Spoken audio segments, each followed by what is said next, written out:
All right, it is that time once again, Tuesday, 1 o'clock. I used to say Tuesday, 2:30, but that's no longer the case.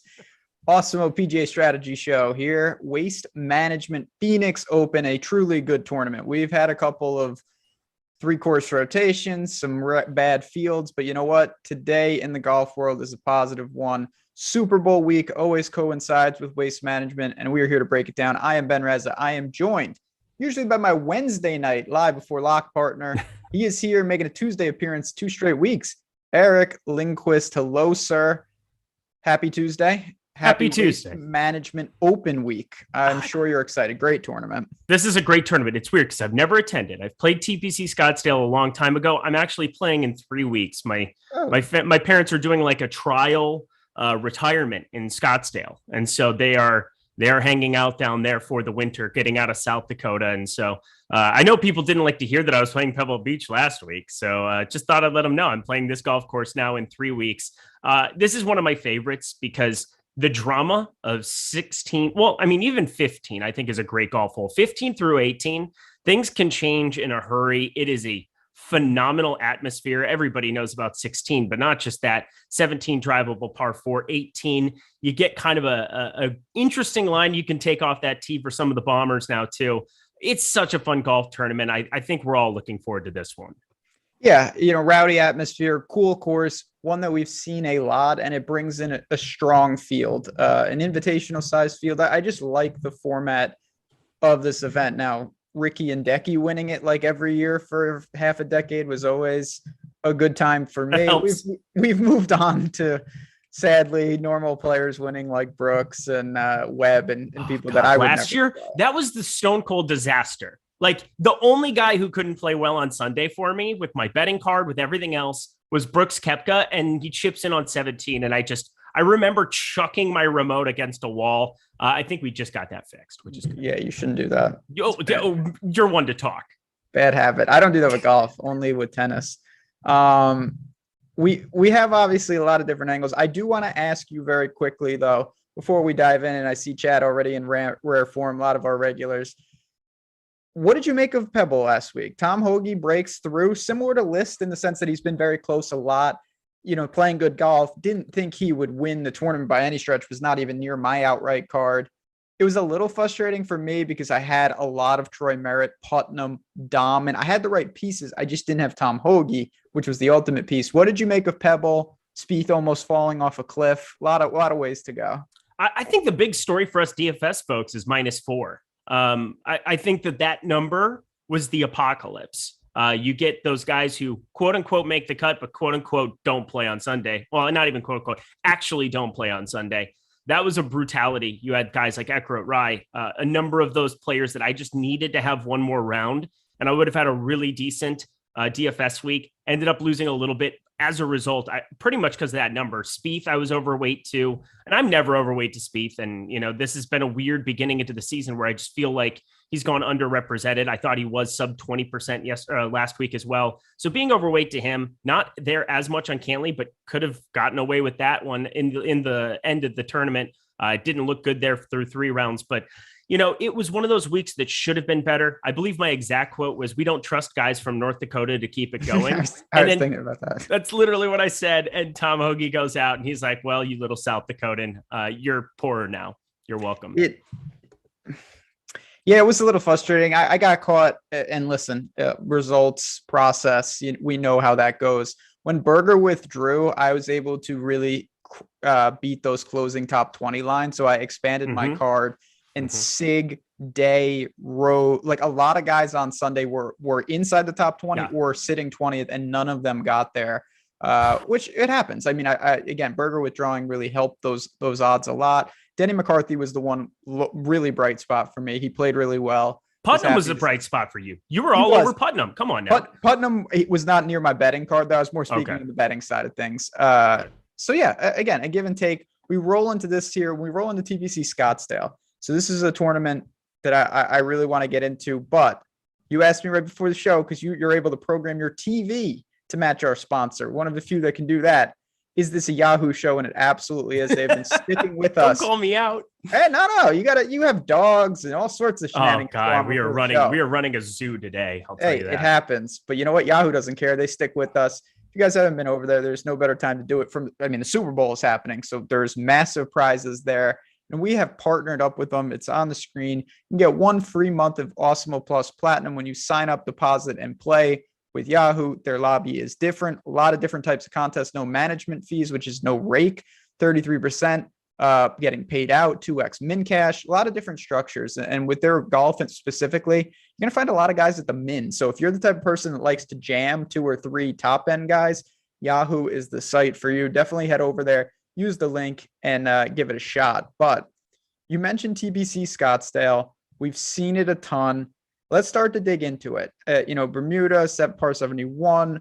I think it's kind of an overall test. I think when you've got winners like Brooks to Webb to Rickie to Hedeki, you can see that anyone can thrive there. But what do you make of this course? Yeah, welcome to the Bad Putter Open. But then there's also really good putters. There's a number of ways to get it done. But I think the overarching theme of playing this golf course, especially in that closing stretch, you got to just keep the ball on dry land.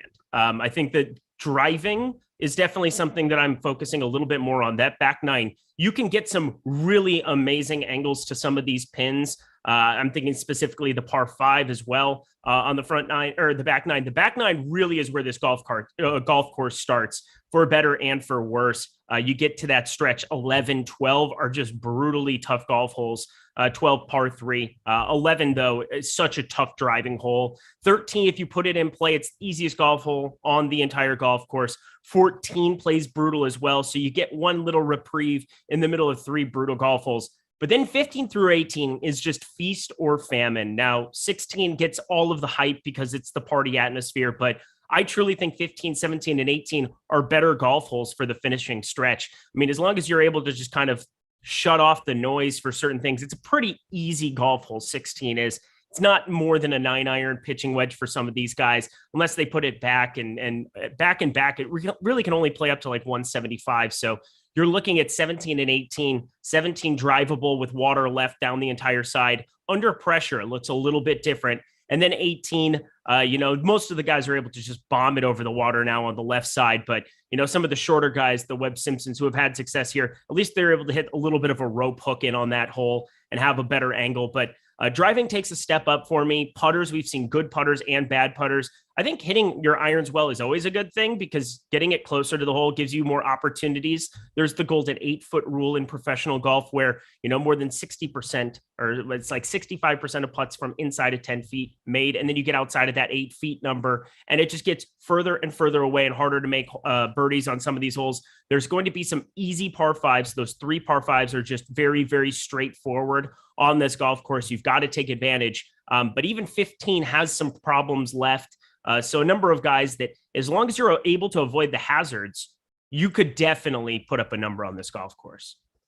It really isn't one, I always use RBC Heritage as the example where, to me, barring the best players in the world, you have a theme of players that excel there. This is just an all-around test. You want to be driving it well, but if you're a good iron player, you can excel here. You can make putts, and you don't have to be an elite putter, and putting so high variance anyway, it's not really worth talking about. So I love this tournament. I'm not a golf purist by any stretch of the imagination. I think golf should be more lawless, but one of my few stances is that every course should have a drivable par 4 that offers extreme danger. And 17 is a hole that does just that. I like that about this course. But for me, I mean, you've got a strong field, and we're going to dive into it in just a second. So when you talk about those guys, it doesn't really matter where they're playing. And as we work down, these are PGA Tour regulars.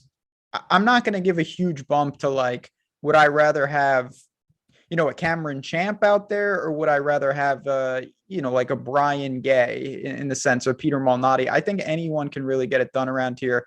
You just want to be playing well, and I'd like to see my guys have some reps there. But let's get to the top of the board. Chad was asking about this.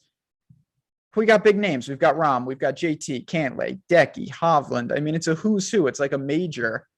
What is your first impression of the north of 10K? They're all going to be popular. How do you play this? Yeah, it's fascinating because I really find there to be a lot, and this happens in stronger fields event. I mean, this is a strong field Yeah. for a run-of-the-mill PGA Tour event, should you say. And I think there's a lot of value to be had in the 8K range. There are just so many guys that were priced up for some of these weaker fields and now are priced down, or a Tory. It kind of is more reflective of that kind of a board. And it's really hard to say that Jon Rahm, the number one player in the world, he went to Arizona State. He's obviously had a zillion reps on this golf course in general. Now, he's had some lackluster finishes by his standards, coming off of his fifth that he had in 2015 as an amateur, which is just ridiculous as well. But Jon Rahm, 11-6, there's no way that you don't have exposure week in, week out, unless you're just playing one lineup and you're trying to just isolate, a more balanced build. But like Jon Rahm, JT at the top of the board, I do like that DraftKings went very aggressive with Jon Rahm, because generally when he's only like $200 away from JT, you're going to see 25% ownership on Jon Rahm. I think we're going to see sub 20% at 11-6. It definitely makes you have one or two weaker spots in your lineup by plugging him in, but no doubt about it, I think there's going to be some guys that pop in that 7K, 6K range even. There's definitely some success that can be had on this golf course. And, I think that we're going to have a number of routes to be able to roster Jon Rahm, so you just kind of have to. Certainly, Rahm, I think, is the safest. The guy's automatic top 20 right now. Last 5 years at this event, worst finish was 16th. He's an Arizona State guy. He's the best player in the world.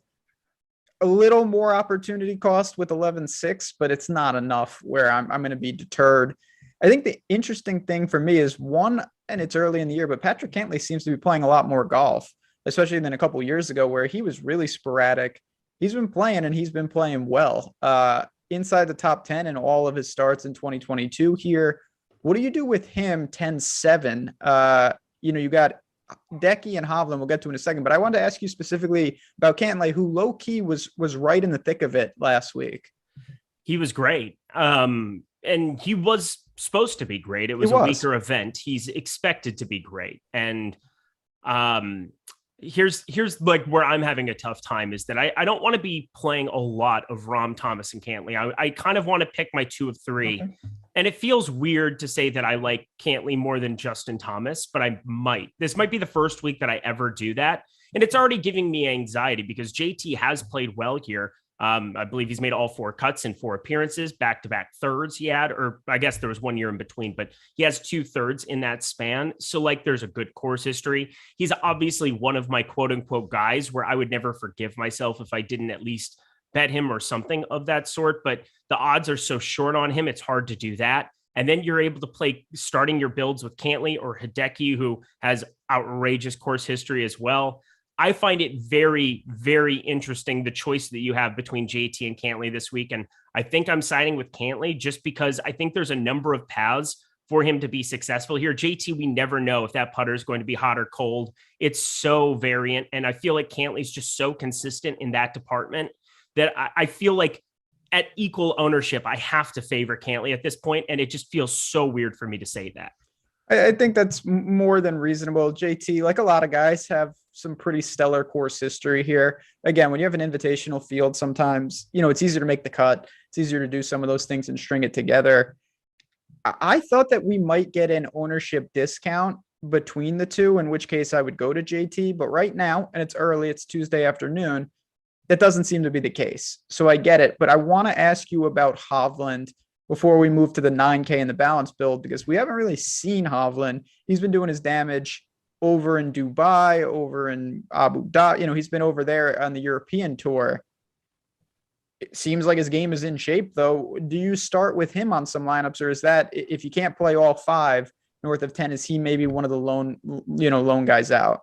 I mean, I find it very surprising he's garnering the most attention out of all 5 players right now in the 10K range. Like that seems off to me. And if he's going to be the most popular guy in the range, I'll probably go to the other 4. Like I just kind of feel that way. As much as Viktor Hovland is a stud, and I do mean a stud, he's played 2 rounds here. He missed the cut last year. So I don't think there's anything to draw from that whatsoever. He's an elite player, and he's obviously in more elite form than he was a year ago to this second. So like Viktor Hovland, no problem if you want to make him a priority. Like I have no issue, but I really do prefer the other four guys above him. I don't find it to be that cost prohibitive, considering we can pluck a guy from the 9K range and still have a pretty balanced build with some of these 7K values. So I'm not having a tough time to play the other guys, but if what am I going to say? He's a phenomenal ball striker, and any given week that he just goes out and putts it, you're in a lot of trouble if you don't have him. Certainly. I mean, he's a world-class player. He's last of the five for me right now. It would take something miraculous for me to really get exposure in a meaningful way to Hovland, and it's nothing to do with him. I just prefer the other guys. A last guy real quick. So Hedeki for a while was the guy at this course. 2014, fourth, then runner-up, then win-win. I mean, ridiculous stretch. He's regressed a little, but what did you expect? He clearly has the game for this. His form is there. What about starting with Hedeki? Well, Vegas tells you he's the third best player on the board this week. Like, legitimately has 14-1, 15-1 is where I'm seeing him landing just about everywhere. And that tells me flat out that you should have some interest, especially considering, Cantlay, there's longer odds on, obviously Hovland, Spieth, Schauffele, everybody else is behind him at this point. You can get away. So the one thing I do remember, and this was a long time ago, and there's been a lot of changes to the golf course since I played this forever ago, but the putting surfaces are pretty flat. They're really, really smooth. Bermuda grass. It is just not that difficult to make putts for an average putter. And I think that when you have more difficult surfaces, I think you definitely are going to get a bump to some of these putters, but this really opens up the field. Like, specifically, think of how flat 16, 17, 18. There are really no serious undulations. Now, there's some runoffs in some of these spots where it can be a difficult up and down, but the putts themselves don't give a lot of break, don't have a lot of problems. So a guy like Hedeki, who, is going to just be so process oriented and isn't really a feel putter from all appearances, it's really kind of a great setup for him. Year in, year out, this is something that you've got to have him kind of cornered, and you have to be getting exposure to him pretty much out of everybody. I will say this, out of everybody 10K plus, this is the one golf tournament, or, I would say Augusta, even obviously the result he had last year, winning it is a plus, but like, he's the guy I would be the most uncomfortable to fade, considering he's 10-4 and everybody else is a little bit more expensive. I think there's a lot more paths for him to be viable just because he's cheaper. No doubt. I mean, his price lets you do a lot more. I don't have it. I'll be on the show tomorrow night. And Hedeki right now, I'll be honest, I think I'm going to try to cancel. He's coming in around 18%, and I wouldn't mind having maybe like 20% and just saying, you know what? Not my stand. I really respect Hedeki at this course. The form is good. I just really don't love the opportunity cost of playing a lot of him, because you're going to miss out on some JT, Cantlay, and Rahm shares. You're also going to miss out on the 9K range, which we're going to get to right now to start off the mid-range and whatnot. You've got Spieth, Xander, Brooks, your boy Burns. I think Berger's good to go as far as I know. And Scheffler, a lot of names here. How often do you anticipate starting and omitting the top five and starting in the nines? I mean, Sam Burns is there. It's Bermuda. I've been getting away with it so far. It's a long season, but I've been fading Sam Burns heavily, and so far it hasn't bit me just yet recently. You're going right back to him, I assume. Oh my God. I mean, it was the Century and the Farmers. I wasn't really there in like a meaningful way. I obviously I'm always going to be over the field to my guy, but like, we're talking the 35-40% that I had at Century, and that absolutely destroyed my lineups in that kind of a situation. Shorter field, I didn't really care. I had lower exposure to that entire tournament as a whole anyway. The Farmers, yeah, it was disappointing, but the irons are definitely going to get better. I have no qualms that the ball striking should bounce back here. And now you're going to a golf course that last year he finished 22nd here. He gained 10.9 strokes putting. The guy was horrendous off the tee, and that's generally, in this good stretch of golf, been one of the attributes that you've looked at. The Sanderson Farms gained 6.1 off the tee, 3.9 at the Northern Trust in the playoff series, 2.3 at BMW. We're seeing some massive off the tee gains. Now, again, this is water. There's water down the stretch, and you could see some outlier kind of performances if guys hit it in the drink on 15, if they hit it in the drink on 17, in the heat of the moment there. But like, Sam Burns is one of my dudes. It's Bermuda grass, where the stats just bear it out. He's a better putter. He's a better player on this surface. So There's no way that I wouldn't have comfort starting builds with 9,300 burns. We have a number of guys, whether it's Bubba, who I like this week. I know that there's been some strange rhetoric around Twitter on that, but Louis Oosthuizen, we have so many guys that I think I would be very comfortable clicking on that other people don't seem to be comfortable with. So I'm going to take that kind of approach. I think starting with Sam Burns might be something I do quite a bit this week. I'm definitely on a different wavelength. I want to try to get one of the top 5 in the vast majority. I don't mind starting with Xander. I like him in this spot, but he's always popular. I don't know how often I want to give up all that win equity up top. No doubt if you survive and Burns is your first man in, you're going to have so much salary to spend on those other 5 spots. He needs to flip the irons. You just mentioned it. He's lost in 2 straight. That's what's held him back. If he does that, he's going to be just fine. But to me, you've got Xander there. What about Spieth, though? He's in normal ownership. He gets a little price bump. Pebble is his, he always plays well there. Do you like this spot, or are you going to say it's still somewhat touch and go where I'm going to, hop on, hop off, depending on the course with Spieth? It's weird because again, this is just kind of emphasizing we do have so much course history to be gained off of this. This isn't like AT&T where you're playing 3 different golf courses and then, you're playing Pebble twice and it can look a little funky. We have 16 rounds of Jordan Spieth out here and he's never really been solid putting around this track. And it's very strange because you talk about that being one of his major attributes here. And, it was nice to see him start to gain again in that department, 2.2 at Pebble. But that's kind of what he does. Strokes can't approach. The irons were fire. He had lost in 4 straight, and now we're back to some solid iron play from him. I'm sure I'll get to a little bit just because it seems like I've kind of bought into the improvement in his driving. It took a long time. It took a really, really long time, but off the tee, if he's even going to be flat in a lot of these spots, he's proven that he can just pop so much with the irons and putter that I think you have to have a little bit of interest. I will say I don't expect for him to be, he's 13.5%. I would be surprised in like the $20 or something like that. If he came in even close to that number, I bet he gets to around single digits. Yeah, he finished second last week, so maybe there's the chase, but I would be surprised at 9,900. Would you? I think that the recent form and the fact that I do think, and maybe I'm wrong about this, that there's something to the difference between it's why people price things with 99 cents. Like seeing him sub 10K is a thing. Worth a couple percentage points in my book with the field. I don't have a big take on Spieth. I prefer Xander. I'll say that much. I like Scottie Scheffler as well. I think 9,100, a little too thin to start with in my book, but great second man in. Gained 5.7 at the Farmers with the approach.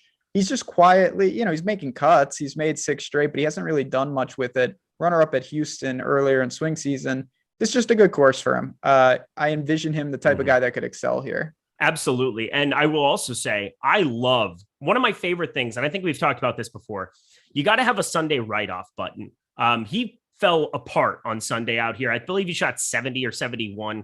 He was in the final group. I know he was like one of the last 2. JT lost his grandfather. This tournament, was very vivid to me last year because of how many guys I was sweating to finish well. And of course, the stone cold worst guy in Brooks Koepka wins this golf tournament. But looking at everything from Scottie Scheffler, I'm going right back to him on this golf course. He played awesome through 3 rounds here. Kind of let the moment get a little too big for him on Sunday.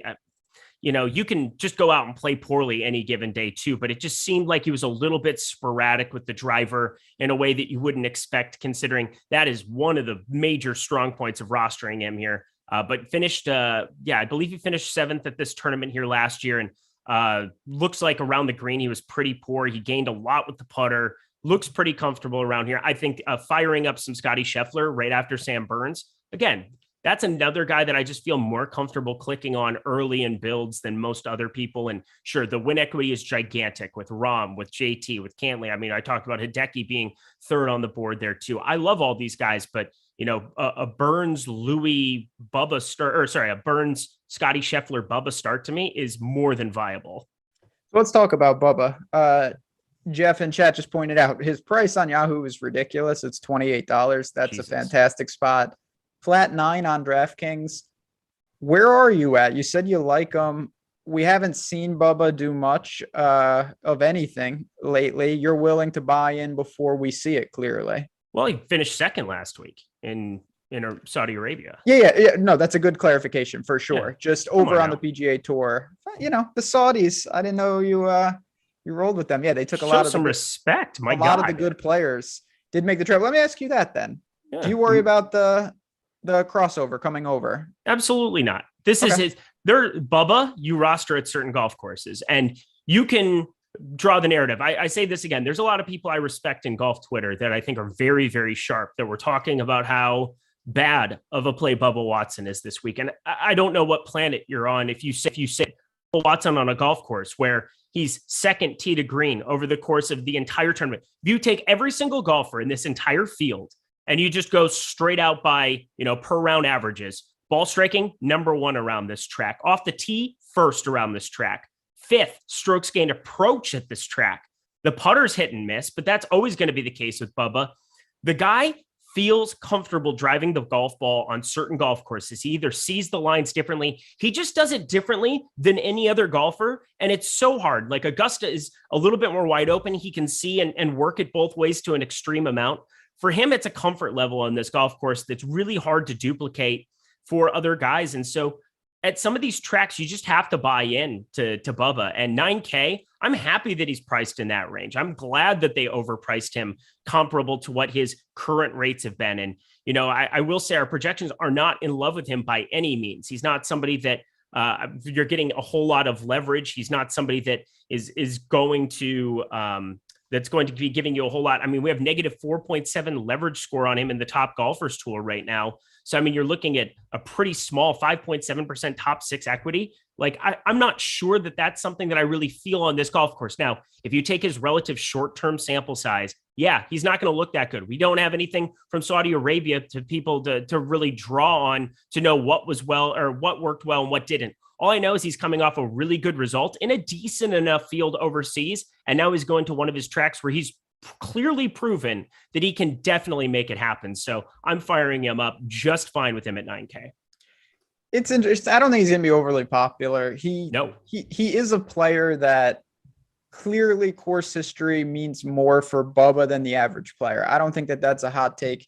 He's won Genesis 3 times. He's won the Masters twice. He's won Travelers twice. He came in second at Travelers. He's came at WGC, the Cadillac, 3 runner-up finishes. Where he plays well, he plays well. And Waste Management, he's come in second twice, third once, fourth once, fifth once. I mean, the guy litters the board. So I clearly get what you're going for there. We haven't seen him stateside.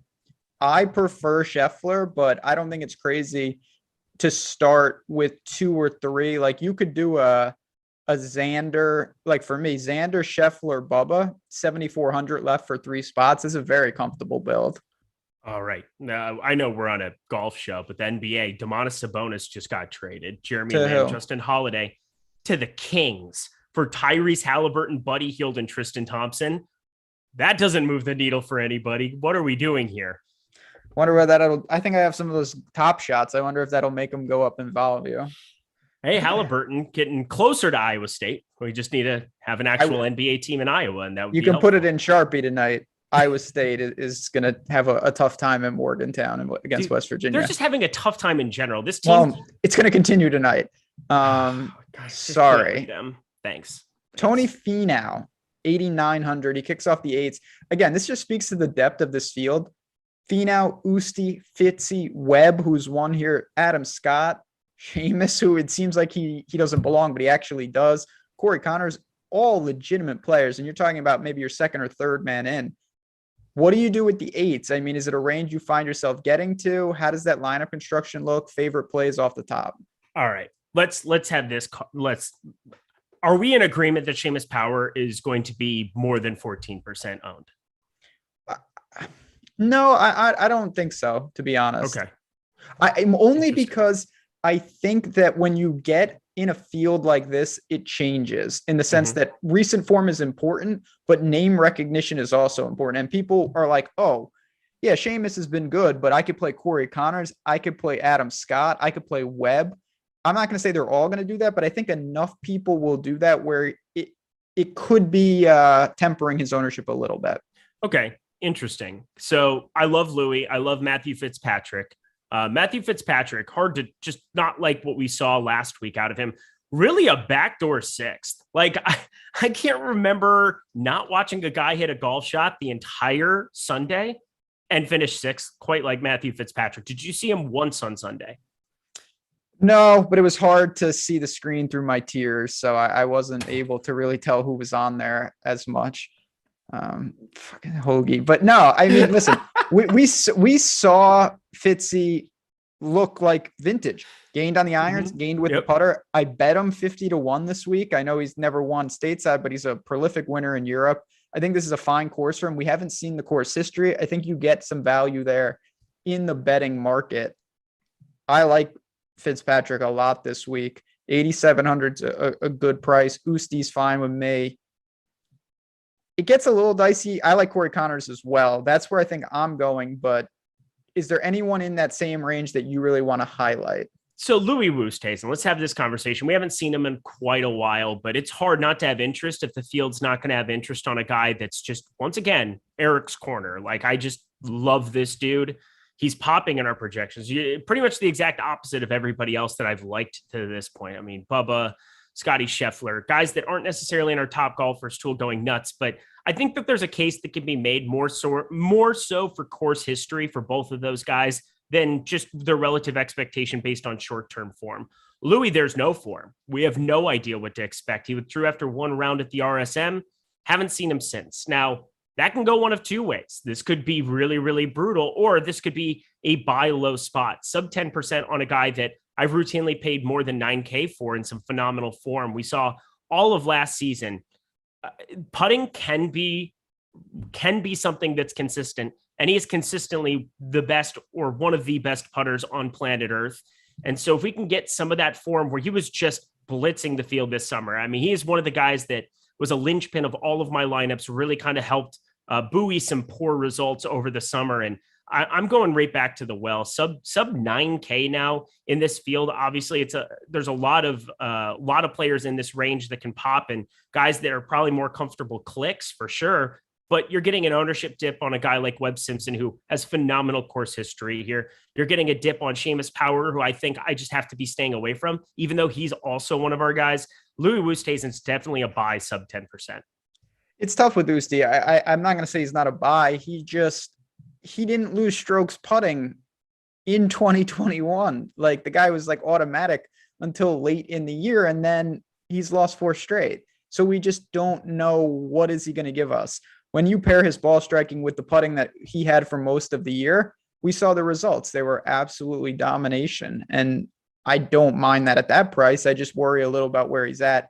It's a mixed range. I'm not going to hone in on the 8K range in the sense that one guy, what, you got jokes over there? What's going on? You got jokes in chat.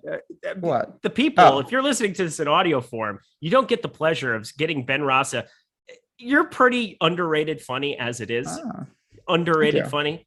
This hard to tell, but I don't really worry that they are flying Coach Spirit Airlines back from Saudi Arabia. Because that's a good question by chat. I do think it's different when it's like, you know, but they're not waiting at the stand to get an Uber. They're going to be just fine. The time difference is unfortunate, but they'll be, they roll in the highest of circles. Yeah. Tiger Woods takes his yacht up to New York for US Opens and goes back and forth to alleviate back stress. Like, come on. It's a little different. Chat brought up Adam Scott. No problem with it. I think that's reasonable. You want to comp it to Sawgrass. I wouldn't push back. Irons are good. Putter is so-so. Course should fit. I wouldn't mind having some flat lineups that are just like one above, 4 8s, and one below. Any thought on that? Yeah, that's what I'm talking about. But I think you can do that with a 10. Can you not?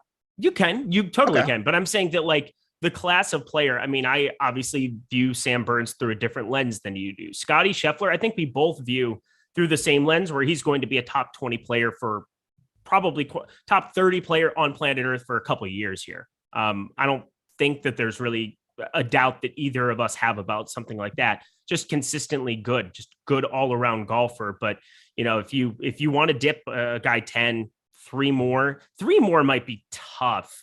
You can do 4 is not going to be doable, but a 10, 3 8s and two south of that work fine. I'm doing it on the screen right now. Yeah, there you go. Lovely. Yep. Anything from the lower 8K range. Like I said, I like Corey Connors. Think he's interesting. You've got Henley, Pogue, who won last week, Harris English, not names I'm drawn to. Now it's interesting. I mean, Harris English, if I could have been on him the right weeks, it could have been a different 2021 season, but I don't really like I just don't think we can see Harris English being a guy that's going to be this good. And, he popped at the Travelers. So if you want to have that comp for him and Bubba, maybe you play them in a lineup or two together if it's going to be the identical kind of deal. But I don't really see that.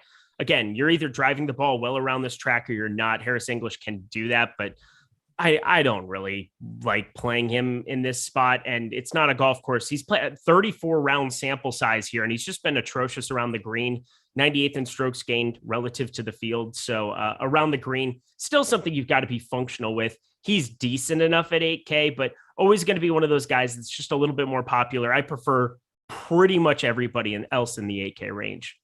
Russell Henley's looking like he's going to be extremely popular. Yeah, I get it.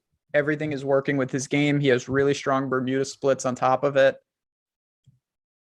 I don't know though. Again, I think on certain lineups that'll work just fine. I would take Corey Connors over him 9 times out of 10 though.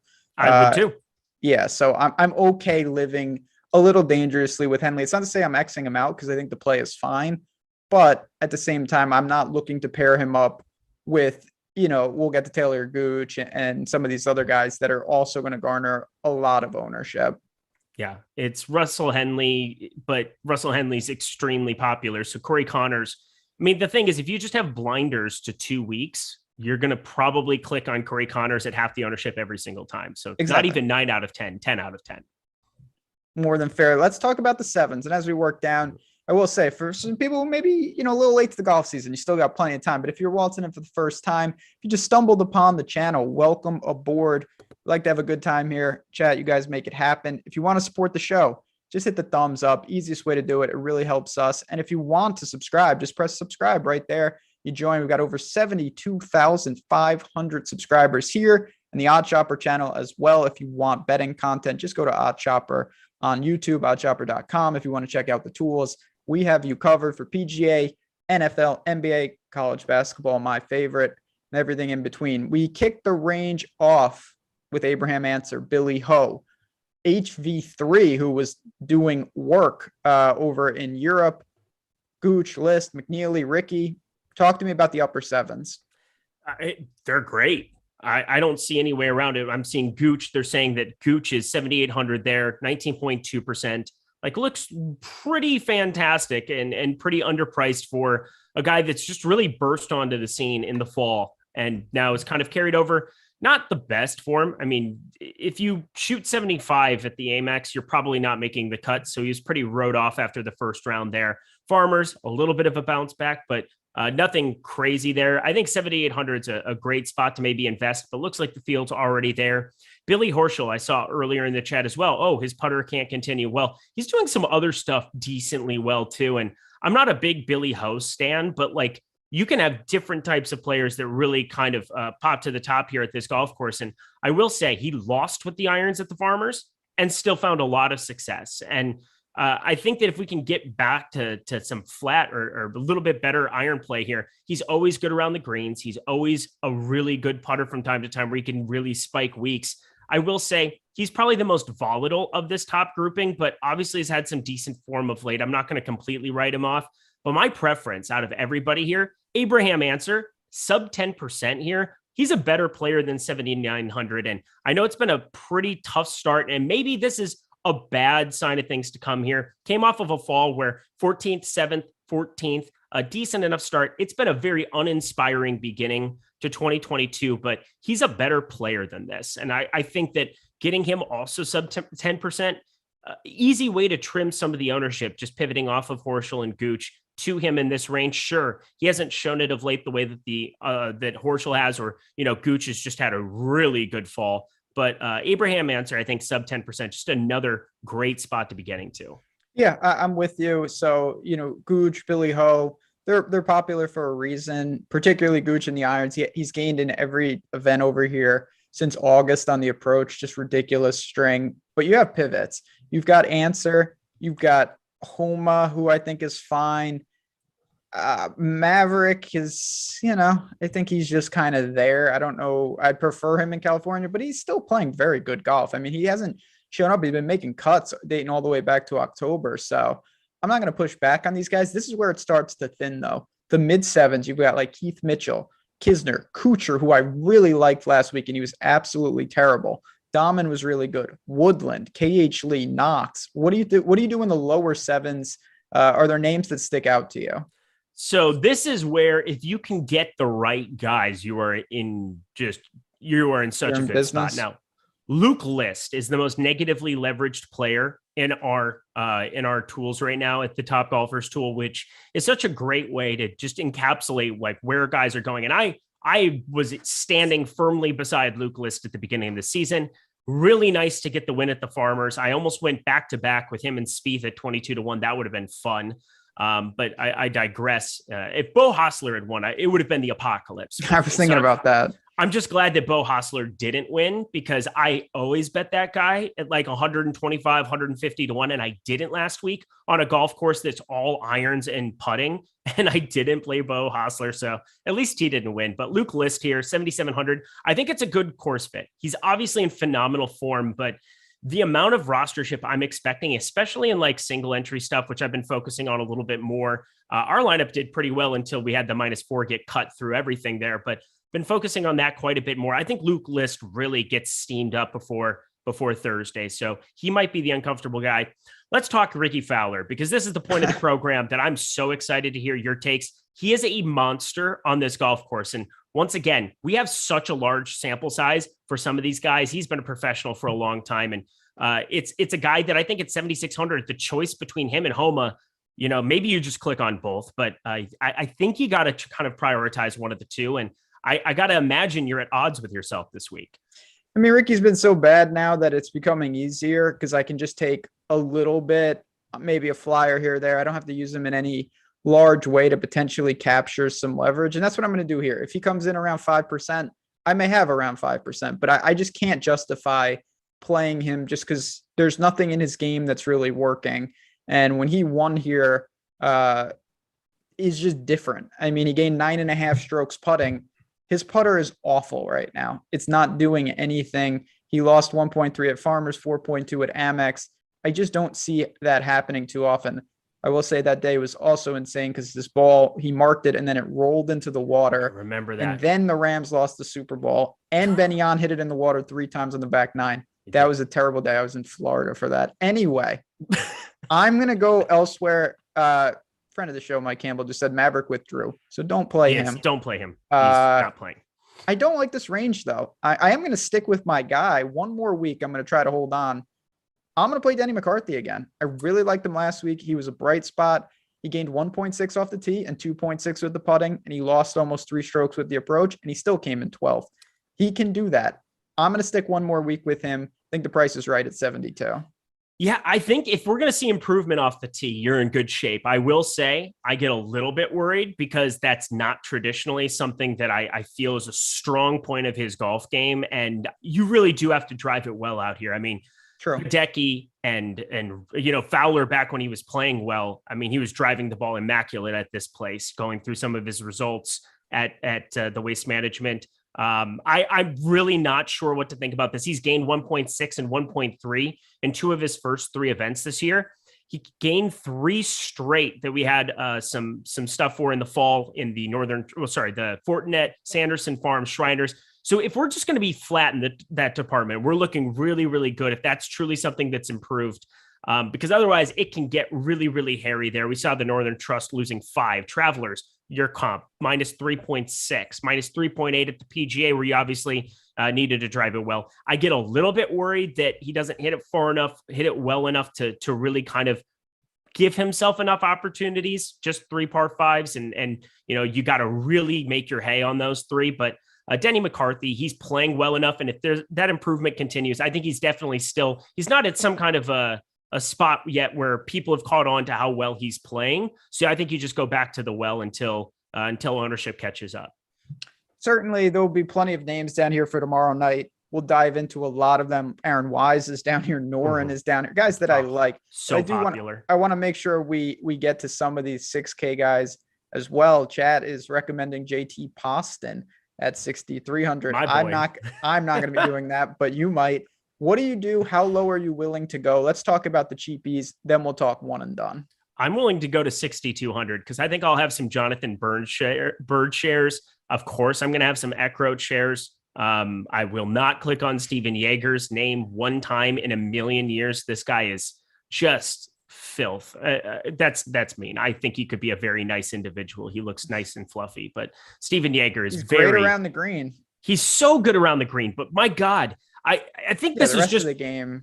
We talked about the microbuy thing. This was the exact conversation about last week, and not to just rehash the entire thing, but he was a guy that I thought made an interesting microbuy, or it just hasn't panned out. So we're just not going to click on that name whatsoever. But Eckroat, I thought we were going to get some really good things out of him. 74 in the third round was just devastating to me. He played so bad on that back nine. I watched an unfortunate, uncomfortable amount of that. They kept showing him for some reason. Wasn't fun, but I'm going to be going to 6,200. I think that's about as deep as I'll go. Yeah, I mean, if I jam up top and I have some interest in really paying up, I'm going to have to look towards the real cheapies. And I don't love a ton of what I'm seeing, but there are names. I mean, it's not like this is devoid of real players. You know, Matt Wallace is 65. Munoz is 65. Guys like, again, I'm not saying click these guys in per se, but you've got James Hahn at 62, Lahiri 61, Duffner 60. Like, there are names that I haven't crossed out down here. So I feel good about that if I'm forced to. The problem I have with the six is mostly, I don't know how often I see anyone where I'm like, feel pretty good about this. I think there's a lot of flyers. Do you see anyone that's an obvious target in the 6K range?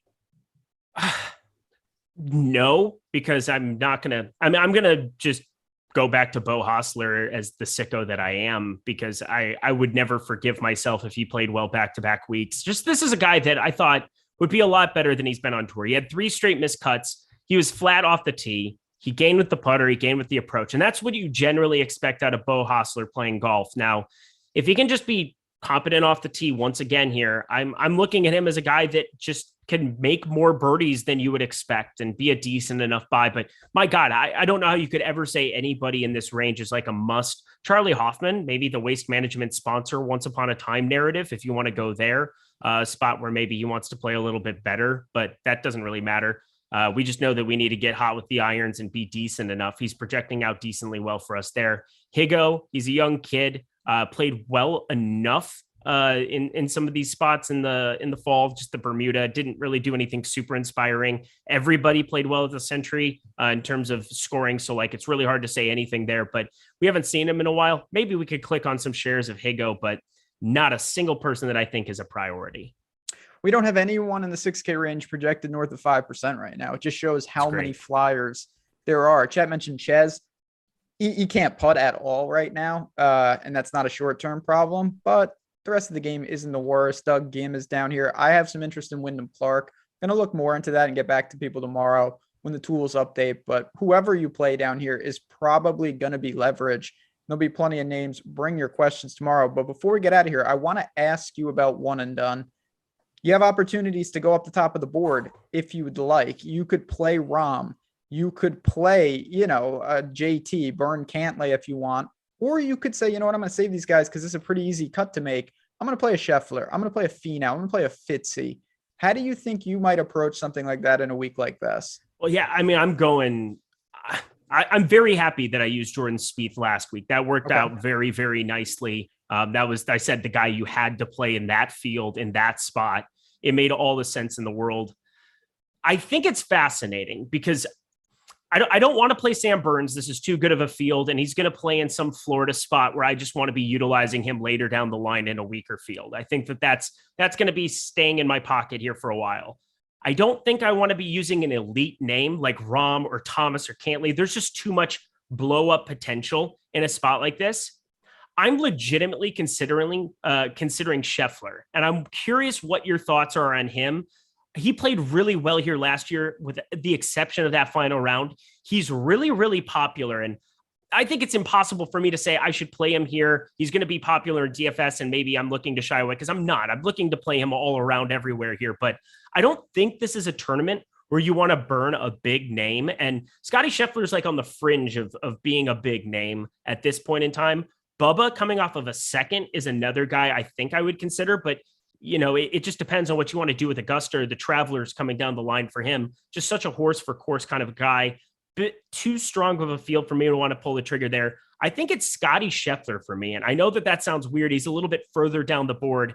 And I'm pretty sure I'm going to click on everybody above him at some point in time, other than Brooks Koepka more than likely. But where are you kind of thinking? Because that's my leading right now. So I wrote an article, one and done article. It is available on the Awesemo.com site, totally free. Go check that out. I had 3 names in there. Xander was one. I don't mind using him. I think that he's more than reasonable, just playing good, doing his thing.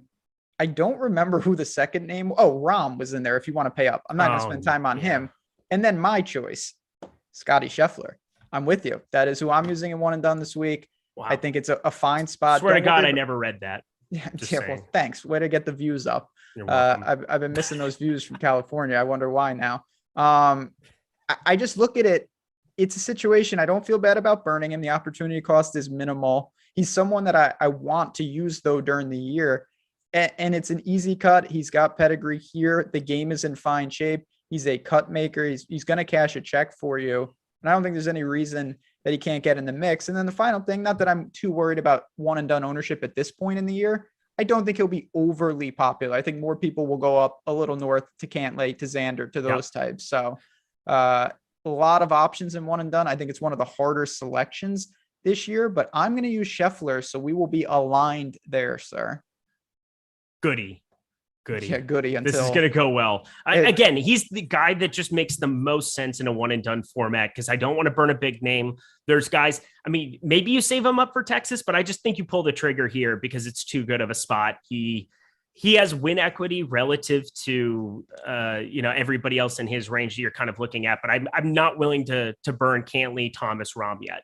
I wanted to bet him, but he's only 25-1. And to me, that's just not a good enough number. True. So that's where I landed. Last thing for me, if you are a NASCAR fan, and NASCAR season, Daytona is coming up. We are offering a package less than $2. The promo code is green flag. All you want to do is go to awesemo.com/promos. You can read about the promos. You can sign up right there. It is valid through February 20th. So if you like NASCAR, or you say, you know what, I like NASCAR, but I don't know anything about it, this is what you want to do. You want to sign up because our tools will assist. That's what I do with sports where I have no knowledge like NASCAR. So you can go there, awesemo.com/promos, and check out that full season of Awesemo Plus NASCAR with that promo code green flag. All right, sir, we have done fantastic work. If you have any questions for us, at JazzRazDFS, at Eric Lindquist on Twitter. Coming up next, we've got more content here at Awesemo. I believe it's the NHL strategy show. It certainly is. And then NBA leading you all the way up to lock. You will be on tonight on Live Before Lock, so they can check you out there. Friends, hit that like button on your way out. Thanks to Tyler behind the glass. I'll be back tomorrow night with Jason Roslin talking about Waste Management Part 2. Good luck, and I'll see you guys then.